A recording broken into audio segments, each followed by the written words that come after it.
Yuki-onna, the Snow Woman. A tale from Japanese folklore. In the mountains of old Japan, where winter reigns for half the year and snow falls so deep that entire villages can be buried overnight, there exists a legend that has been whispered for centuries.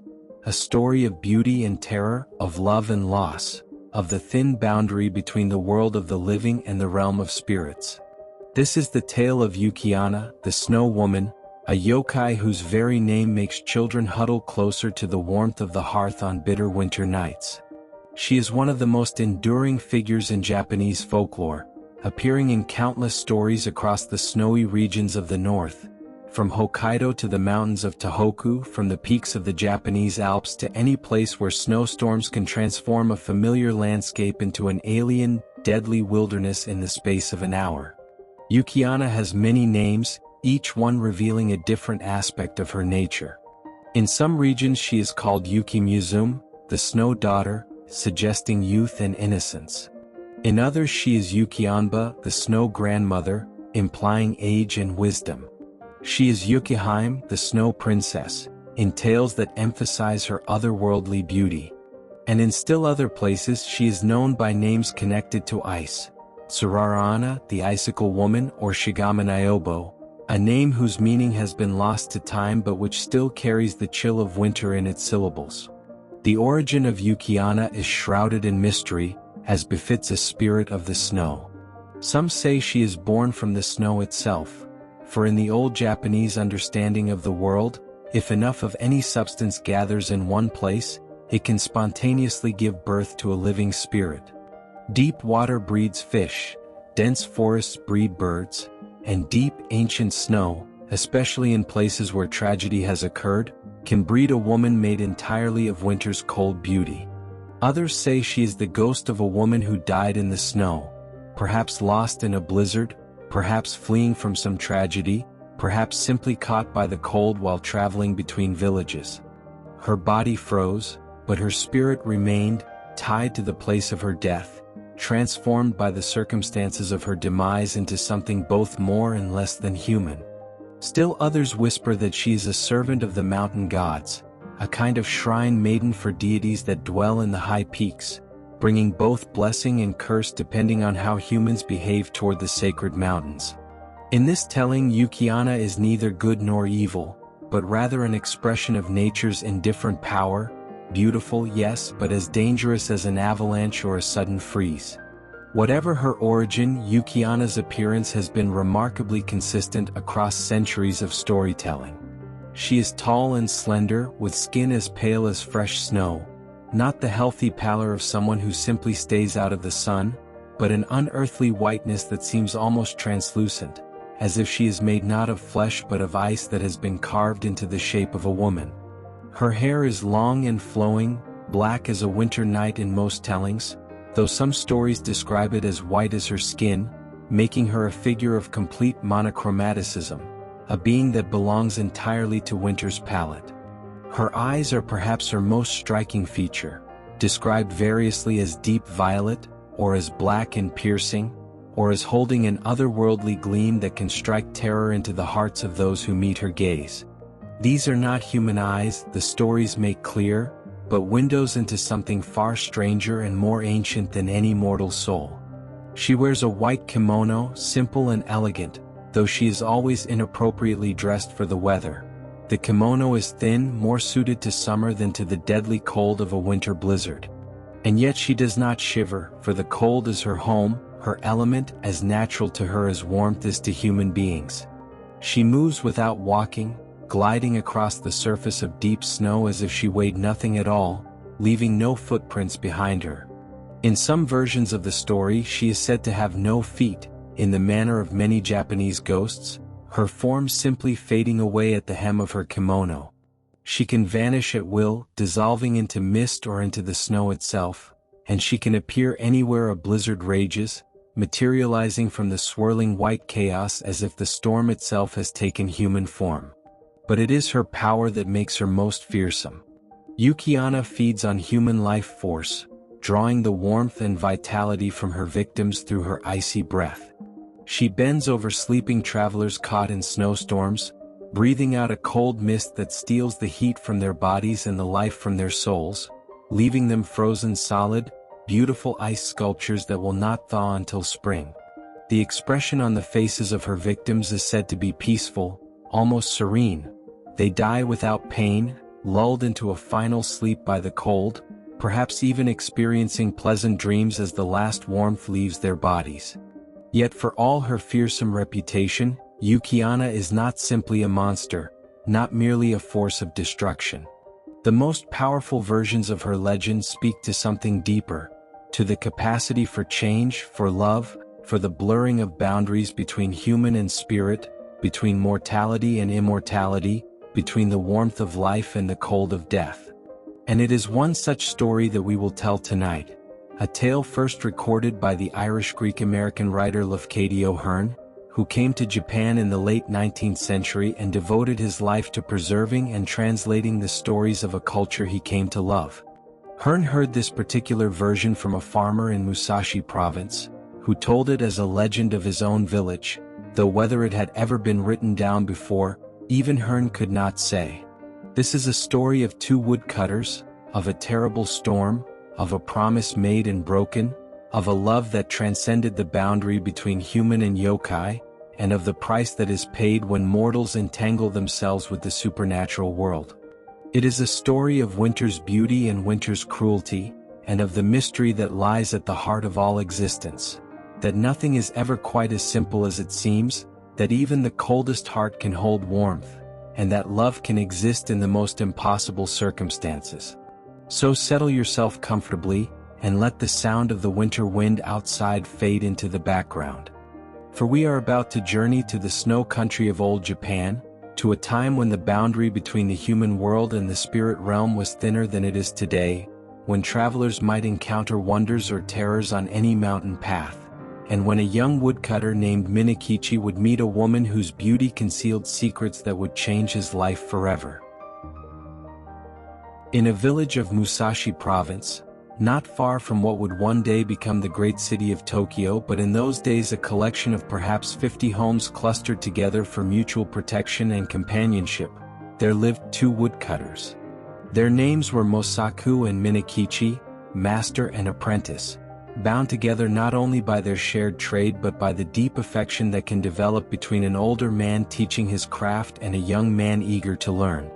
Mosaku was in his 60s, his hair gone white, his face deeply lined by years of working outdoors in all weathers. His hands were gnarled and strong, capable of wielding an axe from sunrise to sunset without tiring. He had spent his entire life in these mountains, knew every path and stream, could read the weather in the color of the dawn sky and the behavior of birds. He was a widower. His wife had died some years earlier, leaving him alone, and so he had taken young Minokichi as his apprentice, teaching the boy not just woodcraft but something of how to live in the world, how to find meaning in honest work and beauty in simple things. Minokichi was 18 years old, on the cusp of manhood, tall and strong from years of labor but still possessing the smooth face and bright eyes of youth. He had been orphaned young, his parents carried away by one of the fevers that periodically swept through the villages, and Mosaku had taken him in, first out of compassion, then out of growing fondness. The boy was quick to learn, never complained about the hard work, and had a cheerful disposition that brightened even the darkest winter days. He was, Mosaku sometimes thought, like the son he had never had. Every day, unless the weather made it absolutely impossible, the two woodcutters would set out together for the forest that lay about 5 miles from their village. It was good forest for their purposes, old-growth trees, straight and tall, the kind that could be cut into valuable lumber or split into firewood that burned hot and clean. The work was hard but honest, and it provided enough income to keep them both fed and clothed, with a little left over to save for emergencies or for Minokichi's future, when he might wish to marry and start his own household. The route to the forest was straightforward, a path that led through farmland and then up into the foothills, gradually climbing as the cultivated fields gave way to wilderness. But there was one significant obstacle, a wide river that rushed down from the mountains, swift and cold even in summer, dangerous and unpredictable. A ferry operated at the crossing point, a simple flat-bottomed boat pulled by a boatman who made his living carrying travelers from one bank to the other. Several times over the years, the village had attempted to build a bridge at this crossing, pooling resources to construct a solid structure of wood and stone. But each time the bridge had been carried away by flooding. The river rose dramatically with spring snowmelt and during the heavy rains of summer, and when it did, no bridge built by human hands could withstand the force of the water. So the ferry remained the only way across, weather permitting. It was late autumn, that transitional season when winter's approach could be felt in the sharpening of the air and the way the light slanted differently through the trees. The two woodcutters had been working since dawn, felling trees and trimming branches, and as afternoon wore into evening, they began their homeward journey, their shoulders aching pleasantly from honest labor, their thoughts turning to the warm meal and warm hearth that awaited them in the village. The day had been clear when they set out that morning, but as they emerged from the forest and began descending toward the river crossing, they noticed that the sky had changed. Clouds had moved in from the north, not the white fluffy clouds of summer but low, heavy clouds the color of slate, the kind that promised snow. And the temperature had dropped noticeably, the wind now carrying a bite that made them pull their coats tighter around their bodies. "We should hurry," Mosaku said, his experienced eye reading the signs. "There's a storm coming and it will be a bad one. If we can make it across the river before it hits, we'll be safe enough. But if we're caught on this side..." He didn't need to finish the sentence. They both knew the danger. Caught on the wrong side of the river when a snowstorm hit, they would have no choice but to shelter somewhere and wait it out, hoping the cold didn't kill them before the weather cleared. They quickened their pace, but they were tired from a full day's work, and the path was steep and rocky. By the time they reached the ferry crossing, the first snowflakes were beginning to fall, small and dry, the kind that meant serious snow was coming, not the wet, heavy flakes that melted quickly but the light, powdery snow that could accumulate to tremendous depths. But when they reached the ferry landing, their hearts sank. The boat was on the opposite shore, pulled up on the bank, and the boatman was nowhere to be seen. He had evidently looked at the threatening sky and decided to close for the day, going home to his own hearth while there was still time, leaving any travelers to fend for themselves. "We could swim," Minokichi suggested, though without much conviction. The river was perhaps 50 yards across at this point, cold and swift, and both of them were already tired. Mosaku shook his head. "In summer, perhaps, when the water is warmer and we're fresh. But now, we'd freeze before we made it across if the current didn't take us first. No, we need to find shelter." They looked around desperately. The snow was falling harder now, the wind picking up, visibility dropping rapidly as the storm intensified. And then Minokichi spotted it. The ferryman's hut, a small structure built right at the landing, presumably where the boatmen waited during slow periods or took shelter during brief rain showers. "There!" he shouted over the rising wind, and they ran for it, pushing open the door and tumbling inside just as the full fury of the storm unleashed itself upon the landscape. The hut was tiny, what the Japanese call a two-mat hut, meaning its floor space was only about 6 feet square, barely large enough for 2 men to lie down. It had a single door which they quickly shut against the wind and no window. There was no brazier, no means of making a fire, no source of heat whatsoever. It was simply a basic shelter for walls and a roof, designed to keep the rain off, not to provide warmth in a winter storm. "Well," Mosaku said, trying to sound cheerful, "it's better than nothing. At least we're out of the wind." They wrapped themselves in their straw raincoats, which provided some insulation, and lay down on the floor, huddled together for warmth. Outside the storm raged. They could hear the wind howling, the constant slashing of snow against the wooden walls, and beneath it all, the ominous roar of the river, swollen and angry. "How long do you think it will last?" Minokichi asked.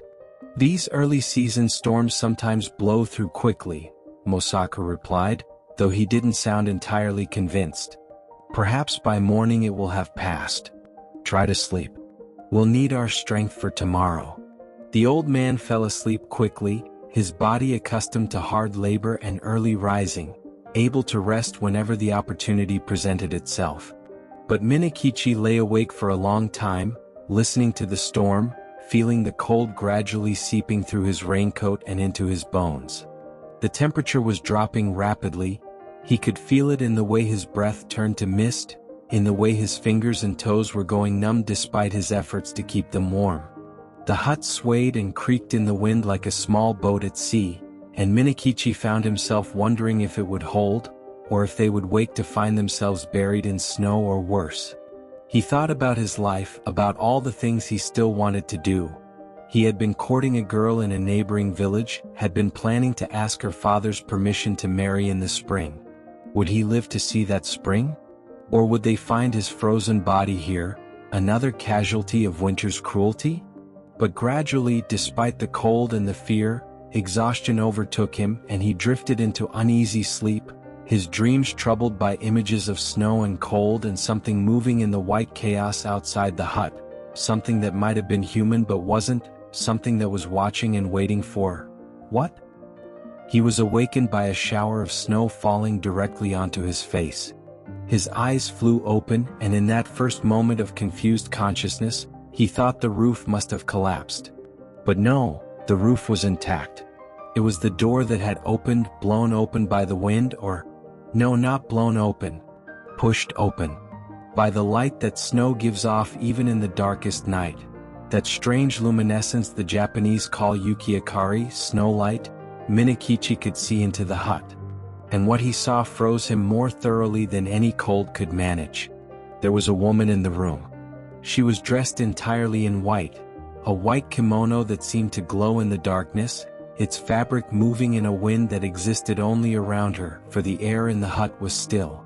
She was tall and slender, her form barely solid, almost translucent, like a figure carved from ice that light could pass through. Her hair was long and black, flowing down her back in a cascade that had no end Minokichi could see. And her skin was white beyond any human paleness, the white of fresh snow, the white of moonlight on water, the white of death itself. She was bent over Mosaku, leaning close to the old man's sleeping form. And she was breathing on him, exhaling a mist, a vapor, a cloud of white smoke that seemed to have substance and weight. It flowed over Mosaku's face into his nose and mouth, and where it touched, frost formed instantly, delicate crystals of ice spreading across the old man's skin, his beard, his closed eyelids. Minokichi tried to cry out, tried to move, tried to do something, anything, to help his master, his friend, the man who had been like a father to him. But he found he could not move, could not speak, could not even blink. Some power emanating from the white woman held him paralyzed, able only to watch in helpless horror as she stole the life from Mosaku with her deadly breath. And then, her grim work complete, she turned to Minokichi. She glided across the small space between them, not walking for her feet did not move, but simply flowing like mist. She bent over him, coming closer and closer, and he saw her face for the first time, saw it clearly in the snow light that seemed to radiate from her very being. She was beautiful. Terrifyingly, impossibly, heartbreakingly beautiful. Her features were perfect, delicate and refined, the kind of beauty that seemed too pure for the flawed world of mortals. But it was her eyes that held him, dark eyes, deep as winter nights, ancient as the mountains themselves, eyes that had seen centuries pass, eyes that held power and knowledge and something that might have been sorrow. She looked at him for a long moment, studying him, and Minokichi felt as if she was seeing not just his face but his soul, reading everything about him in an instant. His fears and hopes, his memories and dreams, everything that made him who he was. Then, slowly, her expression softened. Something that might have been surprise crossed her face, followed by something that might have been pity? Affection? Some emotion too complex for his frozen mind to comprehend. She smiled, a small, sad smile, and when she spoke, her voice was like wind through icicles, like the sound of snow falling on snow, beautiful and terrible at once. "I intended to treat you like the other man," she whispered, her words seeming to come from very far away and yet perfectly clear. "But I cannot help feeling some pity for you because you are so young. You are a pretty boy, Minokichi. Such a waste it would be to take you now, when you have so much life ahead of you." She straightened slightly, though she remained close enough that he could feel the cold radiating from her body, a cold so intense it burned. "I will not hurt you," she continued, "but you must promise me something. You must never tell anyone, not your mother if she still lived, not your dearest friend, not any soul, about what you have seen this night. If you speak of this, if you tell anyone about me, I will know. Wherever you are, whatever you are doing, I will know. And I will come for you and I will kill you. Do you understand?" Minokichi tried to nod to indicate his acceptance of this bargain, but he still couldn't move. Somehow though she understood his intention, for she nodded once, a gesture of satisfaction or perhaps of sealing a contract. "Good," she said softly. "Remember your promise. And live well, pretty boy. Live the life that some of us cannot have." And with those enigmatic words she turned from him and moved toward the door. As she reached the threshold, her form seemed to shimmer and dissolve, becoming mist, becoming snow, becoming one with the storm that still raged outside. And then she was gone, vanished into the night, leaving only a scatter of snowflakes drifting to the floor and a cold that gradually began to ease as warmth, relative warmth, returned to the hut. Suddenly Minokichi found he could move again. He sat up gasping, his heart hammering in his chest, his mind reeling from what he had just experienced. Had it been real? Or had he dreamed it all?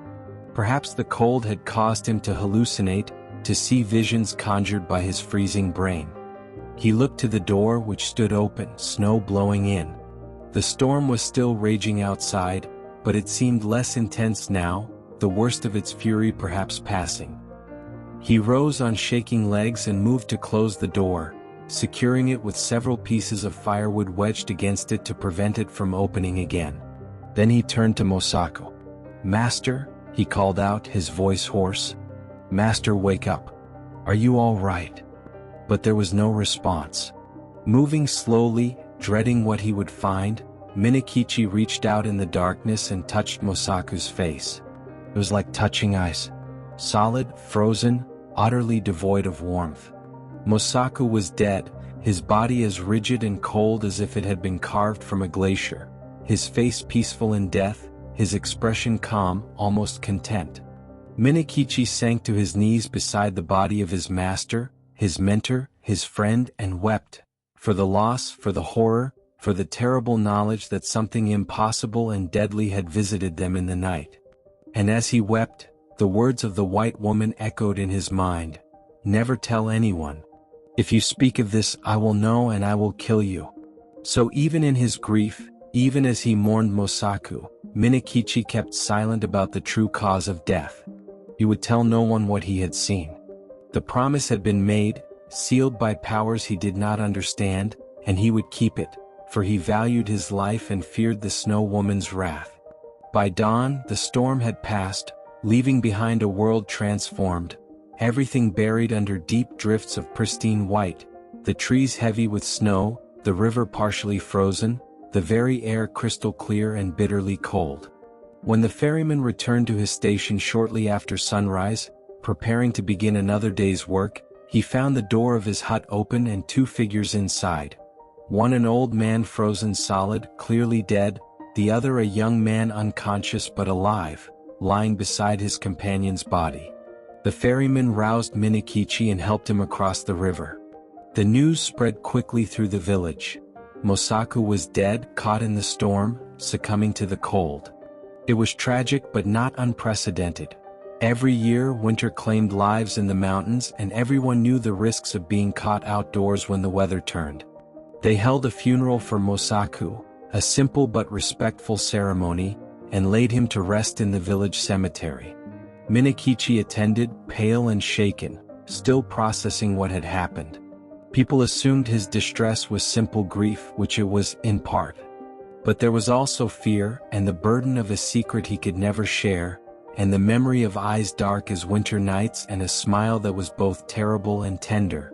In the days and weeks that followed, life gradually returned to normal.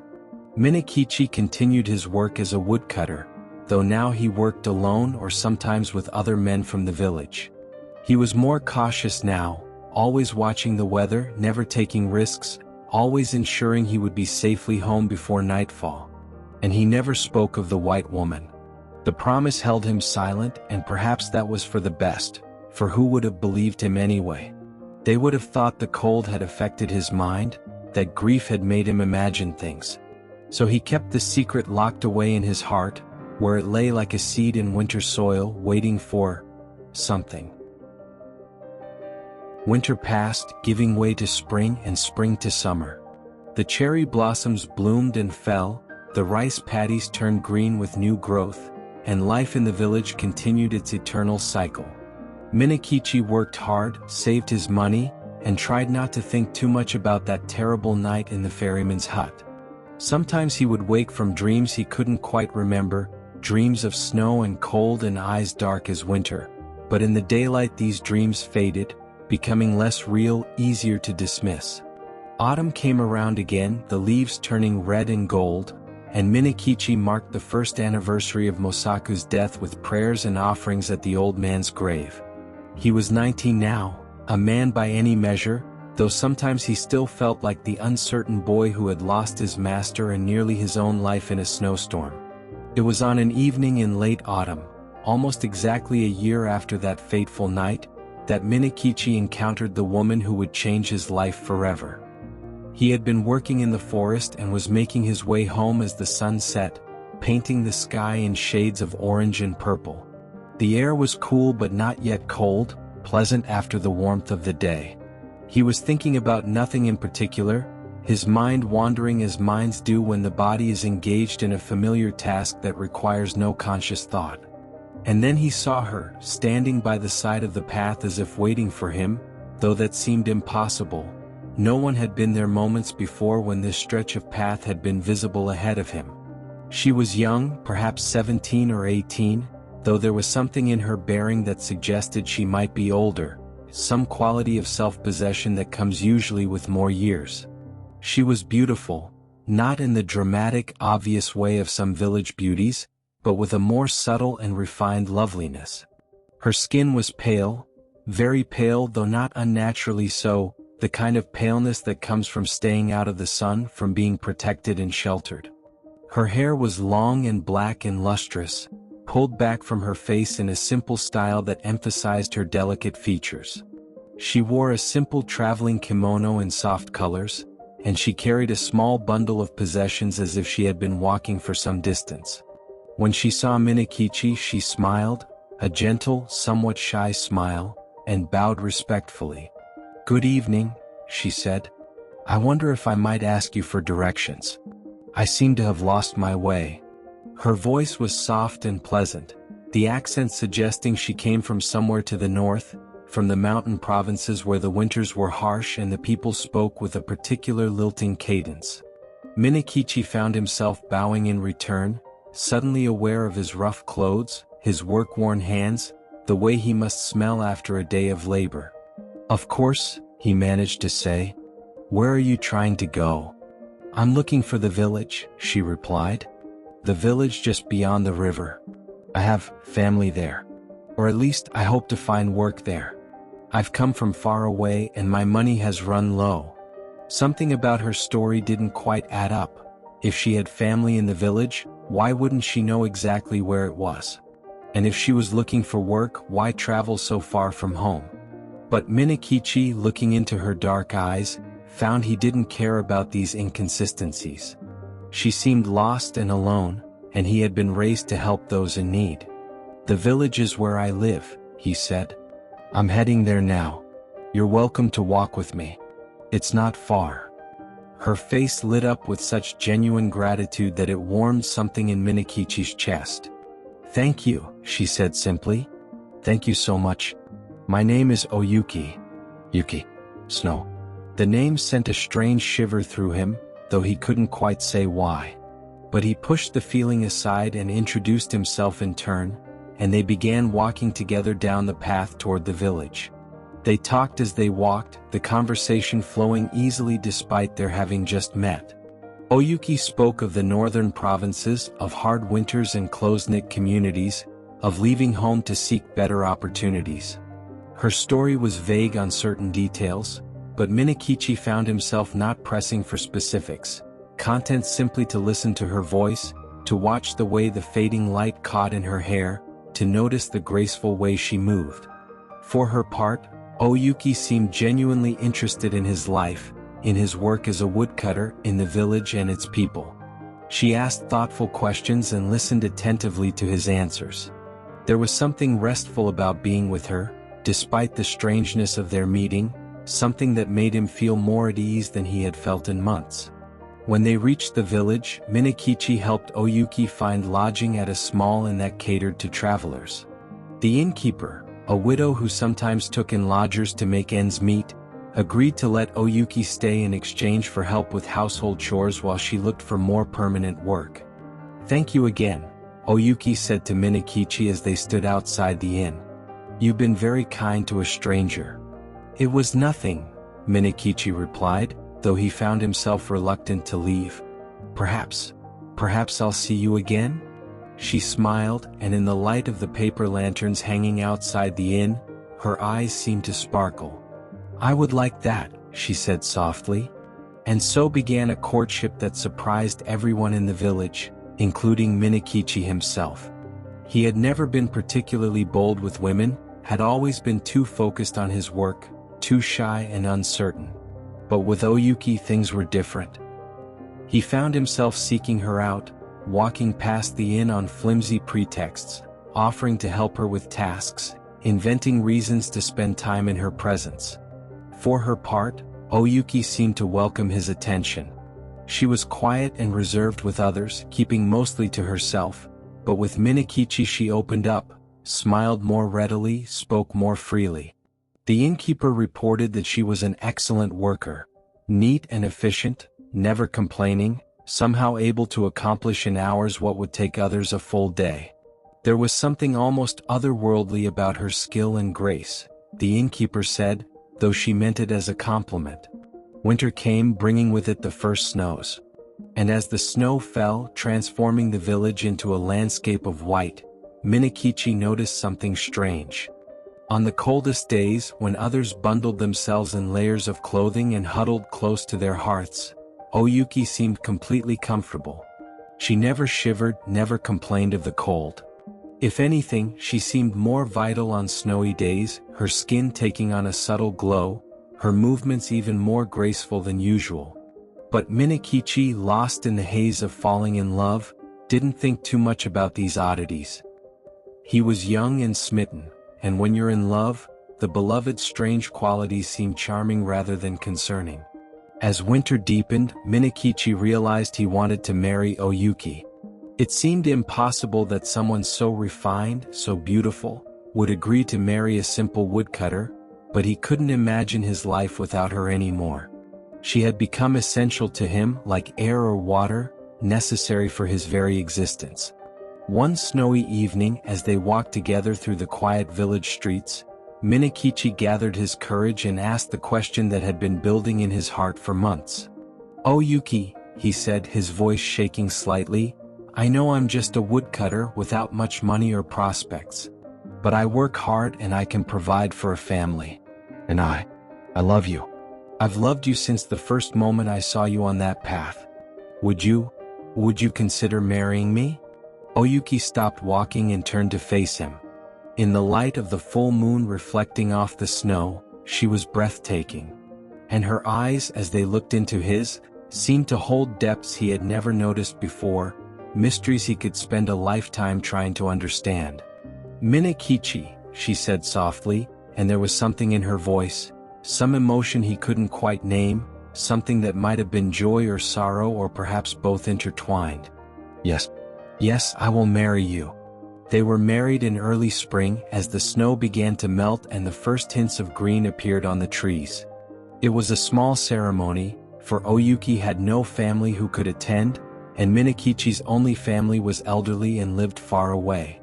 But the village attended, happy to celebrate the wedding of a young couple, and if some of the older women whispered about how little they really knew of O-Yuki, about the strangeness of her sudden appearance and Minokichi's rapid courtship, these whispers were drowned out by the general goodwill.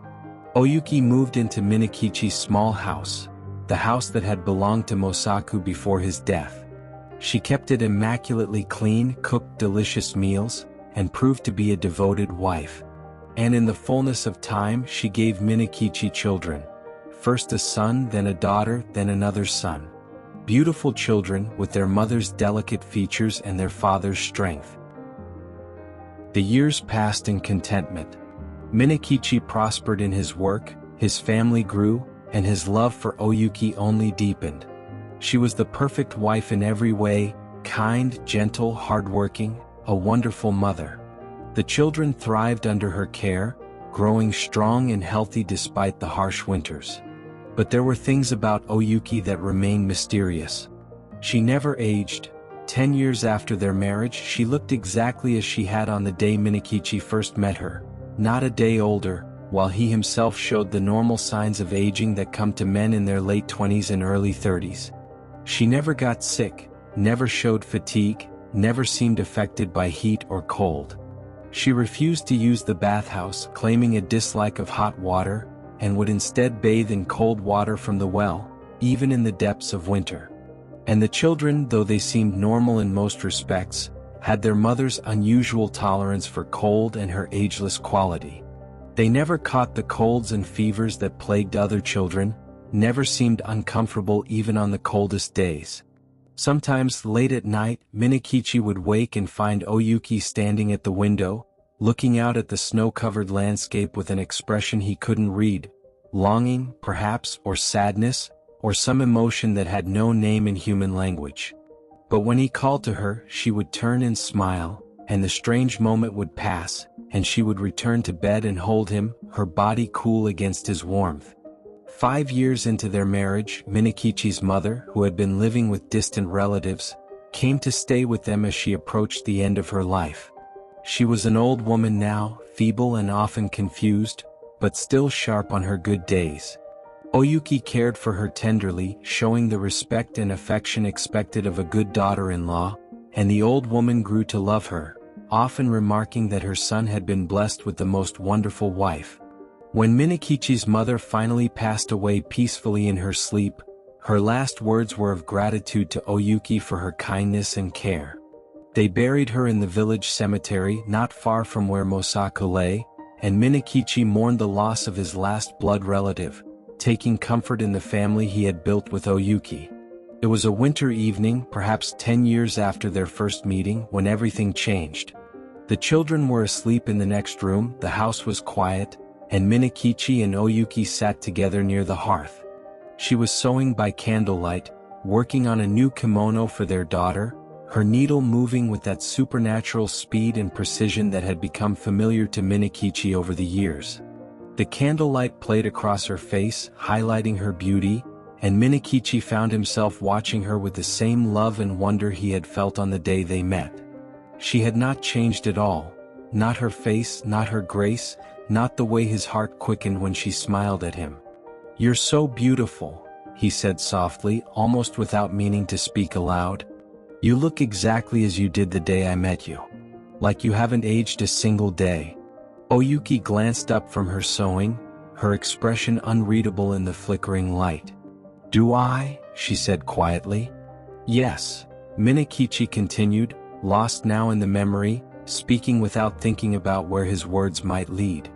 "I remember so clearly the first time I saw you standing on that path. You were like something from a dream. Like..." He paused, an old memory stirring, connections forming in his mind that he had never allowed himself to make before. "Like what?" O-Yuki asked, her voice suddenly very soft, her hands growing still on her sewing. And then the words came, unbidden, unstoppable, the secret that he had kept locked away for so long suddenly demanding to be spoken. Perhaps it was the candlelight that reminded him of Snow White. Perhaps it was something about O-Yuki's stillness. Perhaps it was simply that 10 years of keeping such a terrible secret had worn away his resolve, and the truth would no longer be contained. "Like the woman I saw the night Mosaka died," he said, the words coming slowly at first, then faster, as if once the dam had broken, everything had to pour out at once. "I was never supposed to tell anyone about this. She made me promise, and I've kept that promise for all these years. But O-Yuki, you remind me so much of her that sometimes I wonder." He looked up at his wife and his voice trailed off. Because O-Yuki was no longer sewing. She had set down her work and was staring at him with an expression unlike any he had ever seen on her face. A mixture of profound sorrow, resignation, and something that might have been anger or might have been fear. "What did you see?" she asked, her voice barely a whisper. "That night when Mosaka died. What did you see?" And so Minokichi told her. He told her everything. How the door had blown open, how the white woman had appeared, how she had breathed her deadly breath on Mosaku, how she had spared Minokichi because of his youth, how she had made him promise never to speak of what he had witnessed. He told it all, relief flooding through him at finally being able to share this burden, this secret that had haunted him for a decade. When he finished, silence filled the room. O-Yuki sat perfectly still, her face pale even for her eyes fixed on something Minokichi couldn't see. Outside, the wind had begun to blow, though he hadn't noticed when it had started. Snow began to fall. He could see it through the window, heavy flakes swirling in a wind that was rapidly building to a storm. "O-Yuki?" he said nervously, beginning to realize that something was very wrong. "Are you all right? Did my story upset you?" Slowly she turned to look at him, and her eyes, her beautiful dark eyes, now held something terrible in them, something ancient and powerful and inhuman. "You fool," she whispered, but there was no anger in her voice, only infinite sadness. "You beautiful foolish man. I am that woman. I am Yuki-onna, the snow woman, the spirit who killed your master and spared you." Minokichi felt his blood turn to ice. It was impossible. And yet, looking at her now, seeing the way the temperature in the room had dropped, seeing the way her skin had taken on that translucent quality he remembered from that terrible night, seeing the ancient sorrow in her eyes, he knew it was true. Had always been true. Some part of him had perhaps always known, had recognized her on that first meeting, had been drawn to her precisely because of that recognition, even as his conscious mind refused to acknowledge the impossible truth. "I came back to you," O-Yuki continued, her voice growing stronger now, though it also grew stranger, taking on that quality of wind through icicles that he remembered from long ago. "I couldn't forget you. For a year I thought about you, about the pretty boy I had spared, about the kindness I saw in your face even in that moment of terror. And I wanted to know what it was like. To be human. To love. To have a family. Things that spirits can never truly have, not really." The storm outside was intensifying, snow swirling around the house, the wind howling. Inside, frost was forming on the walls, on the ceiling, crystalline patterns spreading from where O-Yuki sat. "So I came to you," she went on. "I took human form as much as I was able. I let you love me. I loved you in return as much as a creature like me can love. And I gave you children, our children, Minokichi, part human and part spirit, belonging fully to neither world." Tears were streaming down Minokichi's face now, freezing on his cheeks as they fell. "I'm sorry," he gasped. "I'm so sorry. I didn't mean to break my promise. I didn't know." "You promised never to tell anyone," O-Yuki interrupted, rising to her feet now. And as she rose, her form began to change, becoming more translucent, less solid, her white kimono seeming to merge with the snow that was somehow now falling inside the room, though the ceiling was intact. "And you broke that promise. The moment you spoke of that night, the magic that held me here began to break. I can feel it pulling me away back to what I was, back to the mountains and the snow and the endless winter." "No!" Minokichi cried out, reaching for her, but his hands passed through her as if she were made of mist. "Please don't go. I love you. The children need you. O-Yuki's form wavered, and for a moment, just a moment, she was solid again, her face close to his, her eyes holding all the love and regret and impossible longing of a spirit who had tasted mortality and found it sweeter than she had ever imagined. "I love you too," she said, and her voice was breaking now, fractured like ice under pressure. "That's why I'm not going to kill you, though by the laws of our original bargain I should. That's why I will leave you alive, leave our children with their father." But Minokichi listened to me carefully. She placed her hands on either side of his face, and they were cold as winter but also tender, still recognizably the hands that had held him on their wedding night, that had wiped tears from their children's faces, that had touched him with love for 10 years. "You must take care of our children," she said urgently. "They are neither fully human nor fully spirit. They will live longer than normal humans, age more slowly, and winter will never harm them. But they need your love, your human warmth, to keep them anchored to the mortal world. If you fail them, if you let them drift, they may become like me, beautiful but cold, eternal but lonely, neither alive nor dead but something in between." "I'll take care of them," Minokichi promised through his tears. "I swear it. But please, isn't there any way you can stay? Can't we find some way to break whatever rules bind you?" O-Yuki smiled sadly and shook her head. "Some rules cannot be broken, my love. I am Yuki-onna. I am Winter's daughter. And I can no more remain here, trapped in this human form, than you could live forever beneath the waves of the ocean. The promise was broken, and with it, the magic that allowed me to be your wife. I must return to what I was." She kissed him then, one last time, and her lips were cold but also achingly familiar, and Minokichi closed his eyes, trying to memorize every detail of this moment, knowing it would have to last him the rest of his life.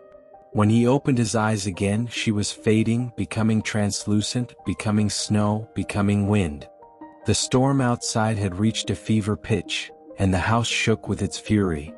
And O-Yuki's voice, growing fainter now, echoed one last time through the room. "Remember me, Minokichi. Tell our children about me when they are old enough to understand. Tell them that their mother loved them more than anything in all the worlds, mortal or spirit. Tell them that I will always watch over them when the snow falls. Tell them." But whatever else she meant to say was lost in the roar of the wind and the sound of snow hitting the walls. Her form broke apart like mist in sunlight, swirled once around the room in a final embrace, and then was gone, out through the window, out into the storm, becoming part of the snow, part of the wind, part of winter itself. Minokichi stood alone in the room that was suddenly empty of her presence, frost covering every surface, his breath misting in air that had gone cold as a winter night. From the next room, he could hear the children stirring, waking from the noise, calling out for their mother. He went to them, gathered them close, and told them that Mama had to go away for a while, but that she loved them very much. They cried, sensing something final in his tone, and he held them and wept with them, mourning the woman who had been his wife, the spirit who had loved him enough to try to be human. Outside, the storm raged through the night, the worst blizzard anyone in the village could remember.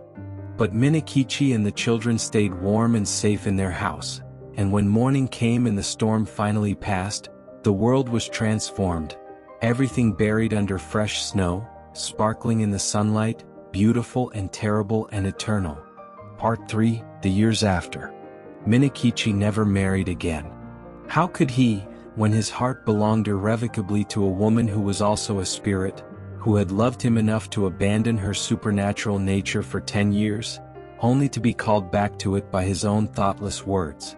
He raised their children alone, and they grew into beautiful, unusual adults. They aged more slowly than their peers, remained healthy when others fell ill, and were never bothered by the cold. People in the village whispered about them, but never unkindly. They were good people, helpful and kind, and the fact that they were a bit strange only added to their mystique. The son became a woodcutter like his father, and found that trees seemed to fall more easily for him, as if nature itself was helping him in his work. The daughter became a midwife, and babies born with her assistance rarely cried or sickened, as if she brought some blessing from beyond the human world to every birth. The youngest son became a priest, drawn to the spiritual realm by something in his nature, by the part of him that was not entirely mortal.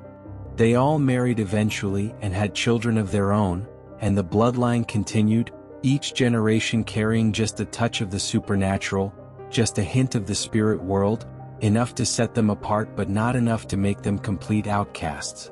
As for Minokichi, he lived to be an old man, his hair turning white, his back bending with age, his face becoming a map of wrinkles and weather. He continued to work as a woodcutter until his body could no longer manage the labor, and then he retired, spending his days sitting by the hearth, watching his grandchildren play, telling them stories of the old days.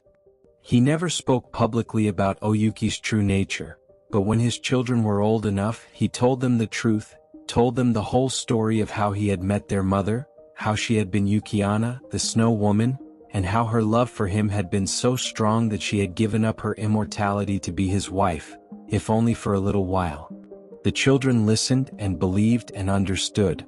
They had always known they were different, had always felt the pull of winter in their blood, had always sensed that their mother was not quite gone, that she lingered in the snow, in the cold winds, in the beauty of winter landscapes. And every year, on the anniversary of the night she had disappeared, Minokichi would go to the place by the river where the ferryman's hut had once stood. It had long since been replaced by a proper shelter. And he would stand there in the falling snow and remember the woman he had loved, the wife who had been his partner and the mother of his children, the spirit who had tried so hard to be human. Sometimes on those anniversary nights, he thought he could see her, a glimpse of white among the falling snow, a figure standing at the edge of his vision, watching him with dark eyes full of love and longing. He never turned to look directly, never tried to approach, knowing that some boundaries cannot be crossed twice. But he felt her presence, felt her love, and it warmed him even on the coldest nights. The villagers came to regard Minokichi with a kind of reverence as he aged. There was something about him, they said, something touched by the otherworldly, as if his time with O-Yuki had left a mark on him that went deeper than memory. Children who had been frightened by snowstorms would calm when he spoke to them, as if he carried some protection against winter's worst terrors. The sick who were afraid of death would ask for his presence, finding comfort in his quiet acceptance of the boundaries between life and what lay beyond. On winter evenings, when snow fell soft and quiet outside, Minokichi would sit by the hearth and tell stories. Not just the story of O-Yuki, though he told that too when the mood was right and the audience old enough to understand, but other stories as well. Tales of the yokai that dwelt in the mountains, of the spirits that inhabited old trees and clear streams, of the thin places where the mortal world and the spirit realm touched and sometimes merged. The world is larger than we know, he would say, his weathered hands gesturing in the firelight, his voice carrying the authority of someone who spoke from experience rather than hearsay. We live our small lives in our small villages and we think we understand everything. But just beyond the edge of what we can see, just past the boundary of what we can touch, there are wonders and terrors beyond imagining. The yokai are real. The spirits walk among us. And sometimes, if we are very fortunate or very cursed, we are touched by that other world and we are changed forever. His grandchildren and great-grandchildren would listen with wide eyes, half frightened and half thrilled by these tales. And later, when they were grown and had children of their own, they would pass these stories on, keeping alive not just the memory of O-Yuki but the deeper truth she represented, that the world is strange and magical, that love can bridge impossible divides, that beauty and danger often come hand in hand, and that the price of touching the supernatural is high but sometimes worth paying. Minokichi lived to see many winters, far more than most men of his time and station. The hard work that had bent his back had also kept him strong, and the strange heritage his wife had left him, some lingering touch of her supernatural nature, perhaps transferred through years of intimacy and love, seemed to give him unusual vigor for his age. But eventually even this began to fade. His children, who aged so slowly themselves, watched their father grow old in a way they never would, and they understood that he was mortal in a way they were not quite, that the human part of their heritage would eventually claim him as it claimed all purely mortal beings. It was in his 85th year, on a night in the depths of winter, that Minokichi felt death approaching. He had been failing for some time, not dramatically but gradually, like a tree that has stood for many years finally beginning to lean under the weight of its own age. His children and grandchildren gathered around him, filling the house that had once belonged to Mosaku and that Minokichi had shared with O-Yuki, surrounding him with love and warmth in his final hours. As night fell and snow began to fall outside, soft flakes drifting down in the windless dark, Minokichi found his mind drifting back through the years, remembering. He remembered being 18 and full of life, working beside Mosaku, having no idea how much his world was about to change. He remembered the storm, the terror, the white woman who had appeared like something from a dream or nightmare. He remembered the year of keeping that terrible secret, of carrying it locked inside where it burned and festered. He remembered the evening he had met O-Yuki on the path, remembered the instant spark of recognition he hadn't consciously acknowledged, remembered falling in love with her despite all the small strange signs that she was not what she seemed. He remembered their wedding, the birth of their children, the simple, profound joy of building a life together. He remembered her hands, cool against his warmth, her smile, her voice, the way she had looked at him with eyes that held mysteries he would never fully understand. He remembered that last night, the broken promise, the revelation, the transformation, the loss. He remembered everything. "I'm coming," he whispered, so quietly that those around his bed almost missed it. "Wait for me. I'm coming." His daughter, who sat closest, leaned in. "Father? What are you saying?" But Minokichi was looking past her, toward the window where snow fell silent in the darkness. And he was smiling, his old face transformed by joy, by recognition, by a peace that transcended mere acceptance of death. "She's here," he said, his voice stronger now, filled with wonder. "Your mother. She's come for me. After all these years, she's come to take me home."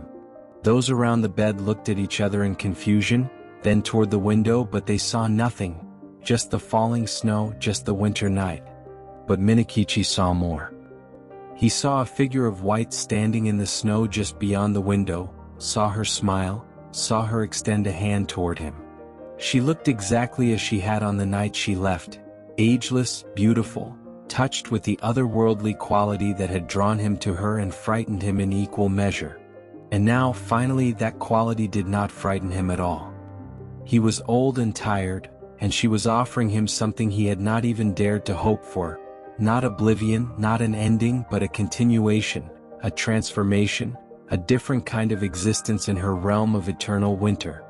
"I forgive you," she was saying, though whether the words were spoken aloud or directly into his heart he could not say. "I've always forgiven you. You gave me 10 years of being human, of knowing love, of being a mother. You gave me more than I had any right to ask for. Now let me give you something in return. Let me show you the beauty of winter that lasts forever." Minokichi's hand reached toward the window, toward her, and he felt the life leaving his body, not painfully but gently, like snow falling, like the transition from waking to sleep. His breathing slowed, then stopped. His hand dropped to the bed. And his children, weeping, closed his eyes and began the process of mourning, of laying their father to rest. But Minokichi himself felt no pain, no loss, no fear. He felt himself rising, felt his spirit separating from the flesh that had housed it for 85 years, felt himself becoming light and insubstantial, able to pass through the window as if it were not there, able to step out into the falling snow where O-Yuki waited for him. She took his hand, and her touch was cool but not unpleasant, familiar despite the years that had passed. And in that touch he felt something extraordinary happening. He looked down at himself and saw that he was no longer old, no longer bent and weathered by years of hard living. He was 18 again, strong and full of life, the boy who had survived the storm, the young man who had fallen in love with an impossible woman. "Welcome home," O-Yuki said, and now he could hear her clearly, her voice like wind through icicles. like the sound of snow falling on snow. You've been away so long. But now we have eternity. She led him away from the house, away from the village, out into the snow-covered landscape. And as they walked, Minokichi realized that this was not an ending but a beginning, that death for him had been a doorway, that he had passed through it into O-Yuki's world, into the realm of eternal winter where she dwelt.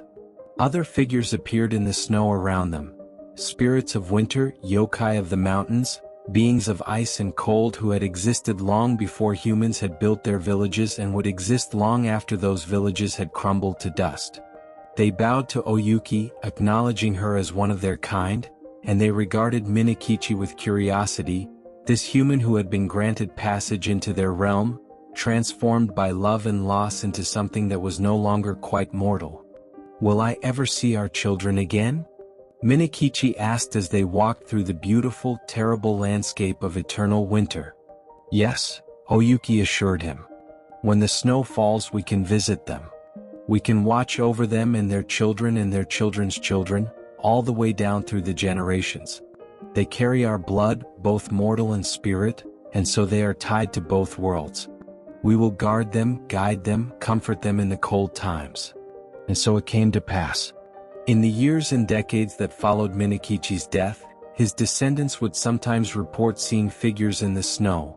A man and a woman walking together, holding hands, watching the living with expressions of love and benevolence. The figures never approached, never spoke, but their presence was comforting rather than frightening, as if they were guardians rather than ghosts. The children born into Minokichi's line continued to carry that touch of the supernatural, that hint of winter in their blood. They lived longer than they should, aged more slowly, and were never harmed by the cold. They became known throughout the region as the Snow Children, and people would seek them out for help during the hardest winters, knowing that they had some special understanding of the season, some protection against its worst ravages. And the stories multiplied and spread. The tale of Minokichi and O-Yuki became a legend, told and retold, changing in the telling as all stories do, but keeping its essential core. A story of love that transcended the boundary between mortal and spirit, of promises made and broken and forgiven, of the price of seeing beyond the veil of the mundane world into the realm of mystery. Some versions of the story ended tragically, with O-Yuki killing Minokichi for breaking his promise. Others ended hopefully, with their love conquering even the laws that govern spirits and mortals. But the truest version, the one that Minokichi's own children passed down, spoke of both tragedy and hope, of loss and reunion, of an ending that was also a beginning. Epilogue. The meaning of the snow. And now, as this tale draws to a close, let us reflect on what it teaches us, on why it has endured through centuries of telling and retelling, on what wisdom might be hidden in this strange story of a woodcutter and a snow spirit. The legend of Yuki-onna is many things.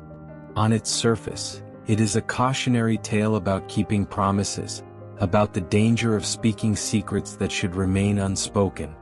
Minokichi made a promise in a moment of terror, and when he broke that promise in a moment of unthinking comfort, he lost everything he held dear. There is a lesson there about the weight of our words, about the importance of honoring our commitments even when they seem inconvenient or when we forget why we made them in the first place. But to read the story only as a cautionary tale is to miss its deeper meanings. For this is also a story about love, about the power of love to transform, to transcend boundaries, to make the impossible possible, if only for a time. Consider O-Yuki herself. She was Yuki-onna, a spirit of winter, a being that existed to bring death to travelers lost in snowstorms, a yokai whose very nature was inimical to human life. And yet she fell in love. She, who should have been incapable of such warm emotion, who belonged entirely to the realm of cold and death, found herself drawn to a young man's beauty and kindness. And that love changed her. She could have simply spared Minokichi that night and been done with it, could have gone on with her eternal existence, could have forgotten him as the years passed. But she didn't. She returned. She took on human form not to deceive but to experience, to know what it was like to be mortal, to love and be loved, to have a family, to build a life with someone. For 10 years she was human, or as human as a spirit could be. She kept house, raised children, grew old in love if not in body with her husband. And by all accounts, those were good years, happy years, years that meant something despite their foundation of deception and impossibility. This speaks to something profound about the nature of being. O-Yuki was a spirit, defined by her role, by her nature as Winter's daughter. But she chose, for a time, to be something else.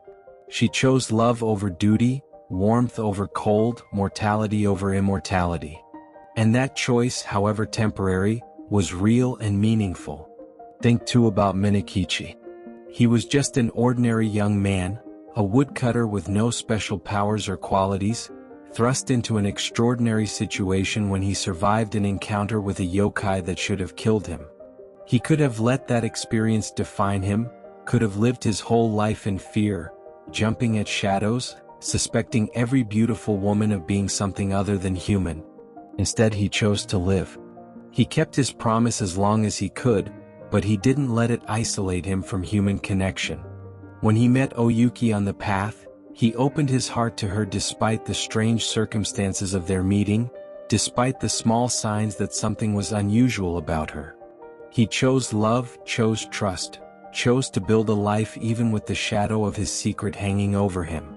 And when the truth was finally revealed, when he learned that his wife was the very spirit who had killed his master and threatened his own life, he didn't reject her. His first thought was not betrayal but loss, not anger but sorrow. "Please don't go," he begged, even knowing what she was. Because the love was real, had been real throughout their marriage, and that reality mattered more than the supernatural strangeness of its origin. This is a profound statement about love's nature, that it exists independent of understanding, that we can love what we don't fully comprehend, that the heart recognizes truth even when the mind is clouded by impossibility. The story also speaks to the theme of boundaries and their transgression. The world of Japanese folklore is full of such boundaries, between human and yokai, between mortal and immortal, between the everyday world and the realm of spirits. These boundaries exist for good reason. They protect humans from forces they cannot fully understand or withstand. To cross such boundaries is dangerous, often fatal. And yet, the most interesting stories, the most meaningful encounters, happen precisely at these boundaries, in the liminal spaces where different kinds of being meet and interact. O-Yuki and Minokichi's love existed in such a liminal space, she trying to be human, he unknowingly harboring a secret connection to the spirit world. Their children inherited this liminal quality, belonging fully to neither world but partaking of both. There is something beautiful about this, something that resonates with our own experiences of being caught between different states or identities. We are all, in some sense, liminal beings, between childhood and adulthood, between our past and our future, between who we were and who we are becoming. O-Yuki and Minokichi's story suggests that these in-between spaces, however uncomfortable or dangerous, are also where transformation happens, where love becomes possible, where the extraordinary enters our ordinary lives.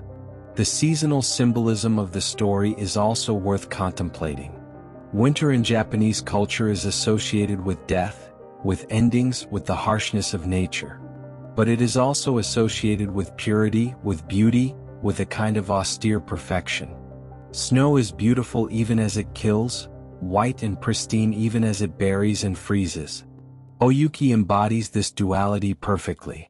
She is deadly, her touch brings death, her breath freezes her victims, her nature is fundamentally inimical to human life.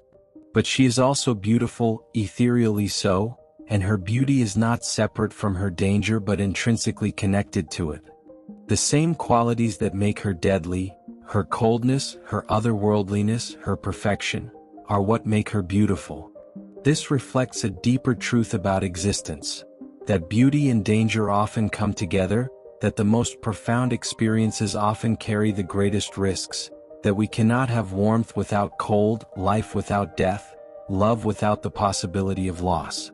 When O-Yuki leaves Minokichi, returning to her spirit form, she does not take revenge despite his broken promise. Instead, she forgives him, spares him, asks only that he care for their children. This forgiveness is crucial to the story's meaning. It suggests that even the laws that govern spirits are not absolute, that there is room for mercy, that love can temper justice. And in the end, in the version of the story where Minokichi dies and joins O-Yuki in her realm, we see a kind of reconciliation, a reunion that transcends the boundaries of life and death. The mortal who loved a spirit becomes, in death, something like a spirit himself, able to exist in her world, to walk with her through eternal winter.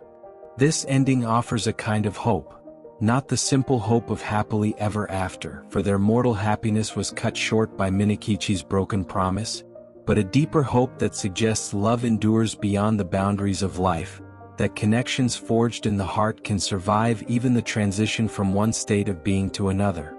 As you drift towards sleep, contemplating this ancient tale from the snow country of Japan, consider what it might mean for your own life.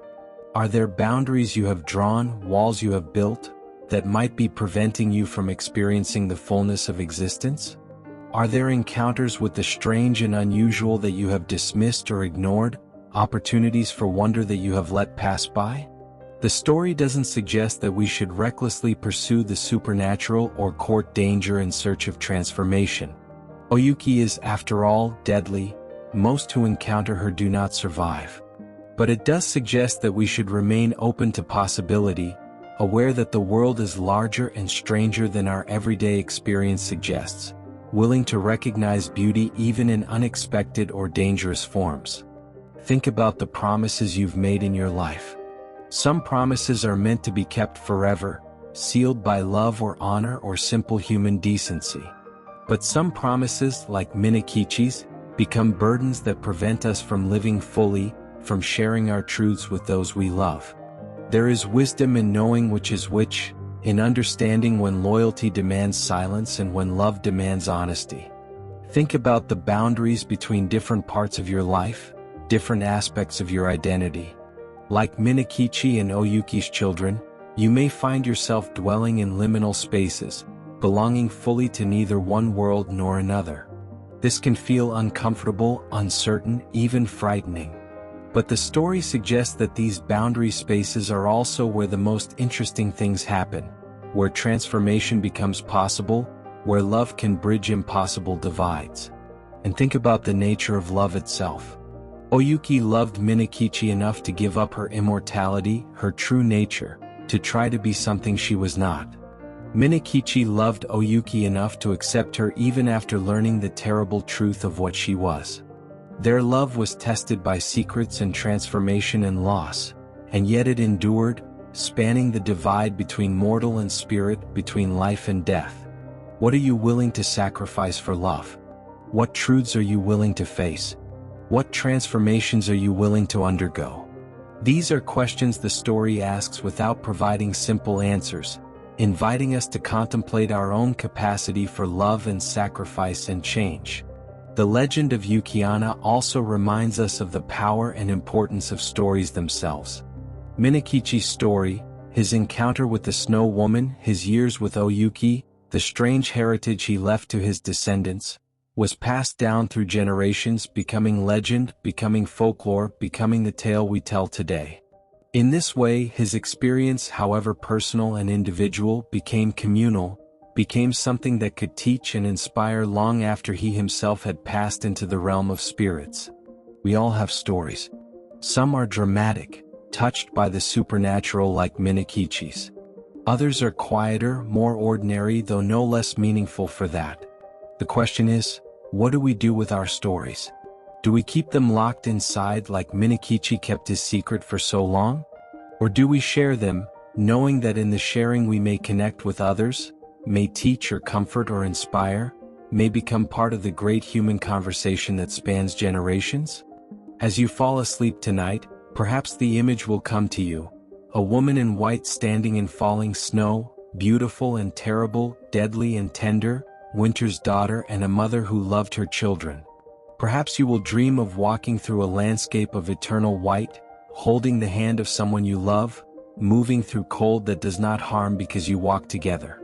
Or perhaps you will simply sleep deeply and well, your mind processing in that mysterious way it has the images and ideas this story has planted there, integrating them into your own understanding of the world, adding them to your own collection of stories and wisdom and knowledge about what it means to be human in a world that is far stranger and more wonderful than we usually acknowledge.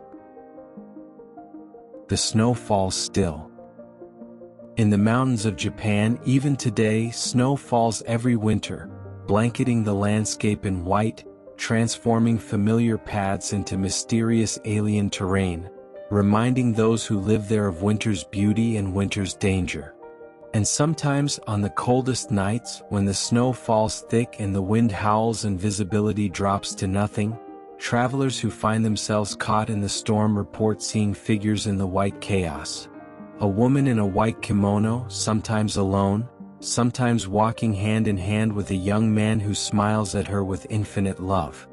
Those who see these figures report feeling no fear, despite the legends they have heard all their lives about the deadly snow woman. Instead, they feel a strange sense of peace, of being watched over, of being protected. And when the storm passes and they find their way to safety, they speak of the experience with wonder rather than terror, saying they have been touched by something from the other world, something that was neither good nor evil but simply other, simply mysterious, simply the universe reminding them that there is more to existence than they usually remember. The villages in the snow country still tell the story of Minokichi and O-Yuki, and children still listen with wide eyes, half frightened and half entranced. They ask their parents, "Was it real? Did it really happen?" And the wise parents reply, "Does it matter whether it happened exactly as the story tells it? The truth the story carries is real, even if the events themselves have been shaped and reshaped by centuries of telling." Love can bridge impossible divides. Beauty and danger often come together. Promises matter, but so does forgiveness. The world is stranger and more wonderful than we know. Death is not necessarily an ending. And sometimes, just sometimes, the boundaries between different realms of existence grow thin enough that we can pass through them, that we can experience things that should not be possible, that we can touch the infinite even in our finite lives. These truths are as real as the snow that falls, as certain as winter's return, as enduring as the mountains themselves. Sleep now, knowing that the world is vast and mysterious, that love is possible even in the coldest circumstances, that endings can also be beginnings, that what we think we know is only a fraction of what exists. Dream of snow falling silent in the darkness, of figures walking through winter landscapes, of love that endures beyond death, of the thin places where impossible things become real. Let the story of Yuki-onna settle into your heart like snow settling on the ground, quietly, gently, accumulating gradually into something that transforms the landscape. Let it remind you that you are surrounded by mystery, that every day holds the possibility of encountering something beyond the ordinary, that love is the force that can bridge any divide. And when you wake tomorrow, perhaps you will look at winter, at snow, at cold, at the austere beauty of the season, with new eyes. Perhaps you will see not just the danger and discomfort but also the wonder, the purity, the strange allure of a world transformed by white. Perhaps you will understand why a woodcutter might fall in love with winter's daughter, why a spirit might give up her immortality for a few years of mortal life, why their story has been told and retold for centuries and will continue to be told for centuries more. Because it is a story about the most fundamental things: love and loss, promise and betrayal, human and other, mortal and eternal, the warmth of life and the cold of death, and the strange, beautiful territory that lies between them. Rest well. Dream peacefully. And if you wake in the night and see snow falling outside your window, think kindly of Yuki-onna and all the spirits who walk the boundary between worlds, neither alive nor dead but something in between, watching over us mortals with eyes that have seen more than we can imagine, loving us in ways we can barely comprehend. Good night, dear friend. May the snow bring you peace, and may your dreams be touched with winter's beauty without winter's harshness. May you wake refreshed and renewed, carrying with you the wisdom of this ancient tale, ready to face another day in a world that is far more wonderful and mysterious than we usually remember. And may you always remember, love endures, boundaries can be crossed, and the white snow that falls tonight will melt in the spring, only to return again when winter comes, eternal in its cycle, beautiful in its transience, deadly and life-giving in equal measure, just like everything else in this strange, wonderful world we inhabit for our brief time as living beings. Sleep now. The snow is falling. And somewhere in that snow, a woman in white walks with the man she loved, eternal and at peace, watching over the living with love that transcends death. Good night.